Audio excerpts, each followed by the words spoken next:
But if it is a problem with any of you, let us know. The purpose of this video is, and I'll tell you more about my aspiration, I'm not selling anything. I aspire to be a better speaker, and I want to share what I have gone through. I'm not a doctor. I'm not a healer.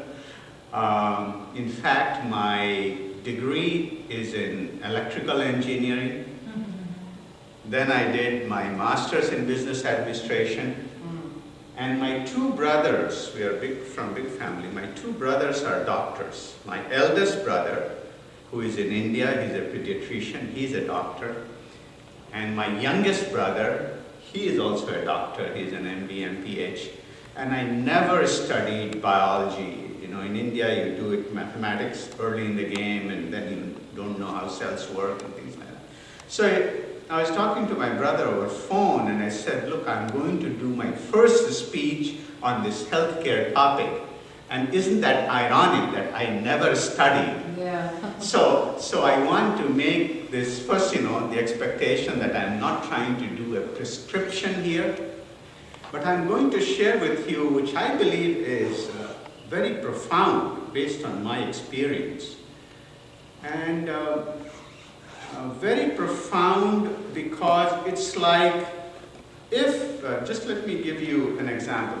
Let's say we lose our keys sometimes, and we have a mental makeup that, oh, the key is in this room or in this area. And we keep going to that area and looking for that key. But what if the key was not in that area, and we had a mindset that the key is in that area? That is profound, isn't it?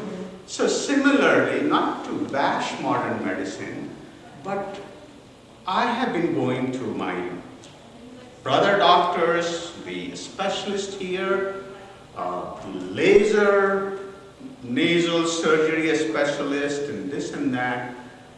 And basically, they were saying we can give topical treatments for both sinusitis and eczema. And there are a whole host of other chronic symptoms that I was having. But there's no cure. So in fact, at one point, I was basically saying, okay, I'm going to have this post-nasal congestion for the rest of my life.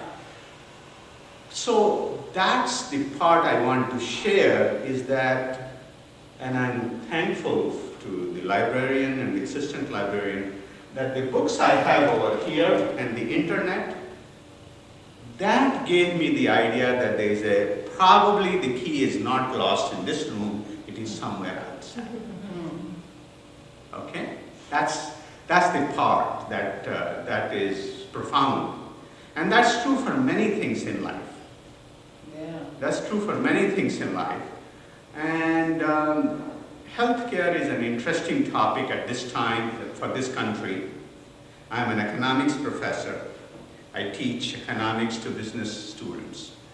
And before I go further, let me ask you, what's... Well, I have a little bit of both sinusitis, especially when the weather changes and the humidity drops, especially that first day, I get a headache. And then, but I don't know if it's related to smoking, because I shared a room with my mom who smoked, so I don't know if it's related to that. And then I do have So thanks again for coming, because what I would like to do in this thing, in this 1 hour, and it's going to be informal. You ask me questions, and we will build on all that. As I mentioned, it is not prescriptive, but I bring, as I realize it, I bring an insight which many people may not have, because I come from a country, first, which is right now a developing country, but used to be a poor country, India. And health is, of course, important to everybody, right? We have heard health is wealth and this and that. But in India, I had seen people practicing holistic medicine like homeopathy, Ayurvedic. When I was a child, I used to go to those places. Also, people would say that, oh, for chronic diseases, modern medicine doesn't have cure, etc. At the same time, people would also say, oh, holistic medicine doesn't work. So you get all that thing that I had with me. And that's how I came here, and then I'm in this particular struggle. And internet is a new phenomena, right? Yeah. And I would say if internet was not there, I wouldn't be giving this talk. So that tells you about people sharing on the internet, how a minority belief can take hold. Okay. So this is how I am kind of looking at it. So 4 years ago, October of 2000, I was desperate.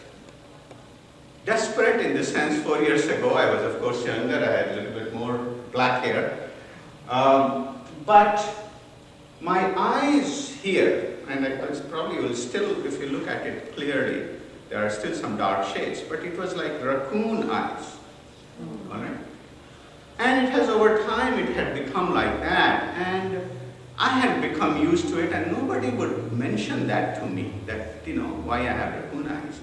But that didn't bother me because I couldn't see my face all the time, and even if I saw it, I ignored. But I have a photograph in my presentation, and I'll just, you know, even though this is a print of a print, you can see the raccoon eyes in that. That's just taken in October 2000, just before I embarked. And you are looking at my face now, and still it is not the way I think it will come out, because look at the color of my nose, and look at the color next to it. In natural skin, this is the color I think I'll have this one, but it takes time. It has already taken 4 years, but I'm breathing very well. You see, my voice is, you know, it's just fun. Before I would have congestion here, I'll be, you know, swallowing a lot of mucus. It was, you know, I was desperate. So what happened in 2000? You know, many confluences happened actually, frankly. One thing that happened is my teenage daughter was diagnosed by a doctor here with Crohn's disease. But in reality, as I was doing that research, and frankly, you have heard of IBS